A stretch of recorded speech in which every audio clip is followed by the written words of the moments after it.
오늘은 미디어 콘텐츠 분야에 대해서 말씀드리도록 하겠습니다. 그러니까 미디어 콘텐츠지만 이 기술 변화가 우리 삶에 얼마나 많은 영향을 미치는지 아주 중요한 의미를 갖고 있는 이야기입니다. 미국에는 이제 세계 최고의 콘텐츠 생산기지 헐리우드가 있죠. 헐리우드에 이제 대형 스튜디오들이 있는데 미국은 제작비가 무지 높습니다. 우리보다 한 10배 제작비가 높은데, 제작비가 높은 이유가 이 헐리우드의 제작 참가자들의 우리도 따지면 노동조합이죠. 그쪽에 이제 길드라고 그랬는데요. 작가 조합, 연기자 조합, 그리고 방송인 조합, 그러니까 스텝들도 다 따로 있죠. 영상, 카메라 담당 조합, 이렇게 조명 스텝 조합, 이렇게 조합이 있는데, 이 조합들이, 교섭력이 막강합니다.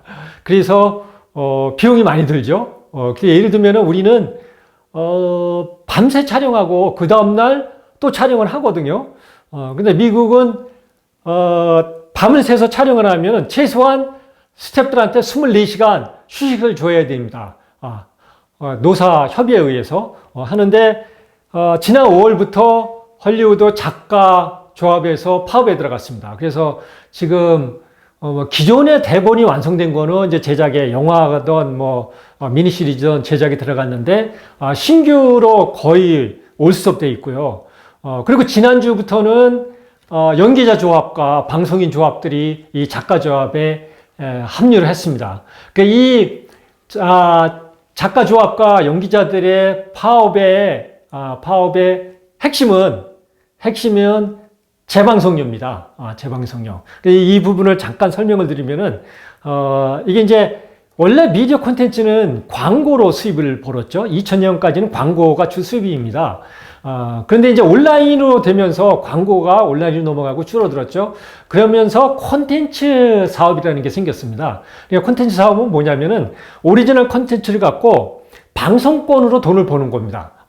그러니까 예를 들면은, 예전에는 사실은 2000년 전까지는, 주요 방송국도 KBS, MBC, SBS가 이제 그 외에는 방송국이 없었죠. 방송국에 재방도 잘 안 했습니다. 거의 드라마가 만들어졌다 그러면 한 번 방송하고 말고 그랬는데 2000년에 넘어 들어오면서 케이블이 생기고 채널이 많아지고 또 온라인까지 막 들어오면서 재방송이라는 개념이 무지 많아졌죠. 그렇다 보니까 이게 이제 재방권료라는 개념이 생겼어요. 그래서, 예를 들면 이제 KBS, MBC, SBS에서 드라마를 방송을 하고 케이블의 어느 채널은 케이블의 재방권을 사가는 거예요. 그래서 이게 첫 번째 재방권이 편당 5천만 원, 1억, 이렇게 이게 가격이 형성되어 있어요. 그래서, 그리고 그 다음 재방권이 절반 가격, 그 다음 재방권이 절반 가격. 그러니까 지금 케이블에 보시면은 아마 20, 30년에 방송된 MBC의 전원일기, 최고 인기였던 전원일기, 이것을 방송하는 데도 있을 겁니다. 그거는 아마 지금, 재방권료가 평당 몇만 원 할 거예요. 근데 그 방송사는 그 몇만 원을 사다가 그걸 트는 게 광고가 더, 많이 버는 거죠. 이렇게 이제 재방권이 커지다 보니까 그전에는 이제 주로 작가나 연기자를 중심으로 본방송 계약을 해서 출연료나 작가료를 받고 말았는데, 작가협회하고 연기자협회가 협상을 요구하기 시작한 거예요.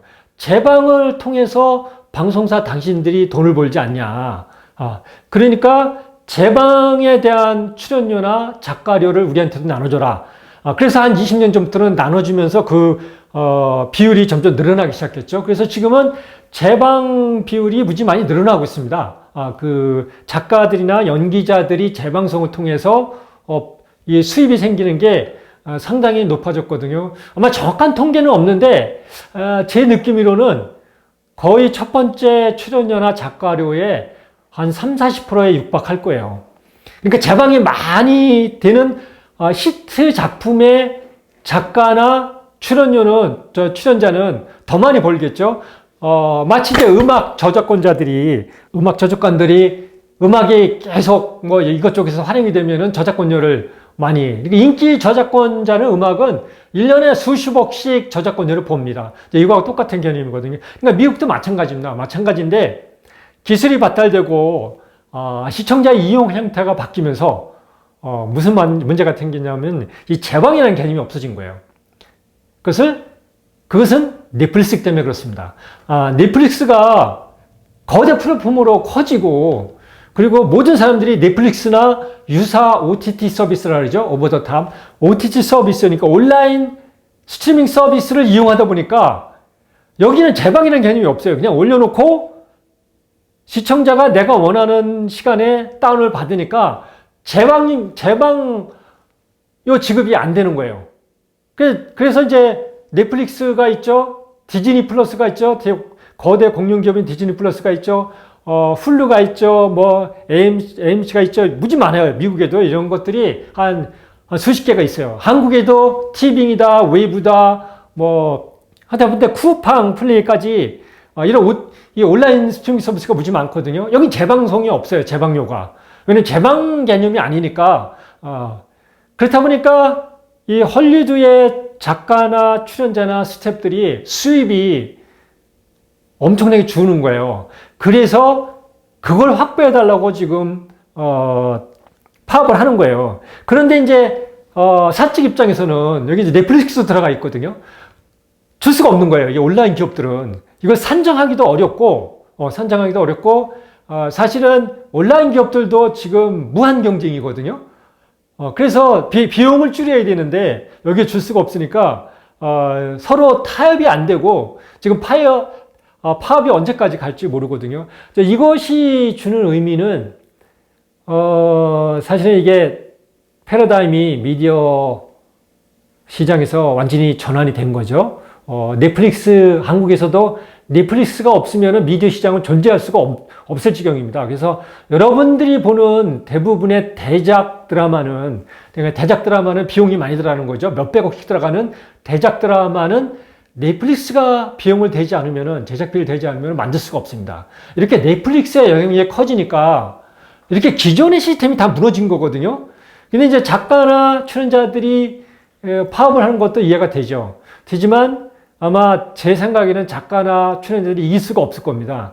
이미 이거는 이용자의 이용 행태가 바뀌고 그래서 시장의 패러다임이 바뀌었기 때문에 옛날 시스템으로 그것을 적용하면은 모두가 손해보는 세상이 되거든요. 그래서 이렇게 이 할리우드 작가 파업이 주는 의미는 저는 이제 노동조합에도 예전에 이제 제일 센 노동조합이 자동차 노조, 건설 노조, 그죠? 그리고 조선 노조잖아요. 특히 자동차 노조, 건설 노조, 제가 20년부터 주장했습니다. 지금 거 갖고 고민하면 안 된다. 노조가, 오히려 적극적으로, 긍정적으로 노조원들의 새로운 기술을 교육시키는 데 집중해야지 지금, 보생복지나, 후생복지나, 지금, 봉급이 올라가는 거, 이거에 집착하면은 결국은 따뜻한 물에 머물다가 나중에 전기차 시대가 왔을 때 그 수십만 명이 되는 노조원들이 갈 데가 없다. 그래서 공격적으로 오히려 패러다임 전환을 시도해야 된다. 이렇게 얘기했거든요. 지금 사실은 그 시대가 됐죠. 아마 쉽지가 않을 겁니다. 자동차 노조도 지금 본인들이 뭐 지금 파업한다고 먹힐 수도 없고요. 전기 자동차로 완전히 균형이 이동했기 때문에 어떻게 노조원들을 빨리 이동시키냐가 쉽지 않거든요. 마찬가지로 한국도 작가나 출연자 협회에서 계속 이 문제 갖고 방송사들하고 협상을 하고 있거든요. 그런데 이제 방송사들이 못 들어주고 있는 거죠.